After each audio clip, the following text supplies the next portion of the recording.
இப்போ மேஷ லக்னத்துக்கும் விருச்சக லக்னத்துக்கும் பலன் சொல்லுங்க. ஓகே, இப்போ மேஷ லக்னத்துக்கு பார்த்தீங்கன்னா மேஷத்துக்கும் விருச்சத்துக்கும் அதிபதியாக செவ்வாய் வர்றார். எப்பவுமே செவ்வாயும் சந்திரனும் நண்பர்கள். அதாவது சந்திரமங்கல் யோகம்னு சொல்றோம், சந்திரமங்கல் தோஷம்னு சொல்ல, சந்திரமங்கல் யோகம்னு சொல்றோம். சந்திரன்னா சந்திரன், மங்கள்னா செவ்வாய். ஸோ சந்திரமங்கல் யோகம். ஸோ அந்த மேஷத்துக்கு பார்த்தீங்கன்னா சந்திரன் 4ஆம் வீட்டு அதிபதியாக வருவதனால 4ஆம் வீட்டுங்கிறது தாயாரை குறிக்கிறது. அதனால தான் சந்திரனுக்கு வந்து மாதா காரகனாக கொடுத்தேன். ஏன்னா மேஷம் தான் நம்ம காலப்புருஷ தத்துவத்தில் முதல் வீடாக வருவதனால 4ஆம் வீடுங்கிறது தாயார் வீடு, அதுதான் சந்திரன் வீடு, கடக வீடு. ஸோ இடம், வீடு, வண்டி, வாகனம், தாயாரை குறிக்கக்கூடிய அமைப்புகள் இருக்குது. சந்திரத்தை நடக்கும் பொழுது இது மாதிரி விஷயங்கள் நடக்கும். நல்லா இருந்ததுன்னா இடம் வாங்குவீங்க, அதெல்லாம் அந்த இடம் சம்மந்தப்பட்ட விஷயங்கள், சொத்து சம்மந்தப்பட்ட விஷயங்கள், சுகம் சம்மந்தப்பட்ட விஷயங்கள், தாயார் சம்மந்தப்பட்ட விஷயங்கள் கொஞ்சம் ஹைலைட்டாக இருக்கும்.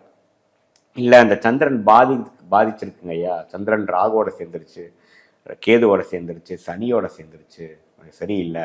சந்திரன் வந்து புதனோடையும் கொஞ்சம் சேரக்கூடாது. அது சந்திரன் வந்து இருள் சந்திரனாக இருந்து, இருள்னு என்னங்க, சூரியனுக்கு பக்கத்தில் இருக்கிறாருன்னு அர்த்தம்.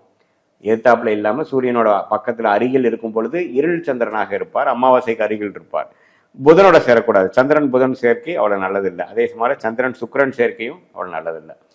ஸோ இப்படி இருக்கும் பொழுது சந்திரன் 4ஆம் வீட்டு வேலையை செய்யும் மேஷ லக்னத்துக்கு. விருச்சிக லக்னத்துக்கு மிகவும் ராஜயோகத்தை கொடுக்கக்கூடியவர். அவர் தான் number 1 benefic planet, functional benefic planet for விருச்சிக லக்னம். ஸோ ராஜயோகாதிபதி 9ஆம் இடங்கிற பாக்கியஸ்தானாதிபதியாக சந்திரன் வருவதனால சந்திர திசை ஓஹோன்னு இருக்கும். அதே சமயத்தில் 5ஆம் இடத்துல மீனத்தில் இருக்கிறார், பௌர்ணமி சந்திரனாக இருக்கிறார், குருவின் பார்வையில் இருக்கிறார், 4ஆம் வீட்டில் இருக்கிறார், 3ஆம் வீட்டில் மகரத்தில் இருக்கிறார், கடகத்தை பாகிஸ்தானத்தையே போய் பார்க்கிறார், 2ஆம் இடத்துல இருக்கிறார். எந்த இடத்துல இருந்தாலும் சந்திரன் வந்து விருச்சிக லக்னத்துக்கு நல்ல அமைப்பை கொடுக்கும்.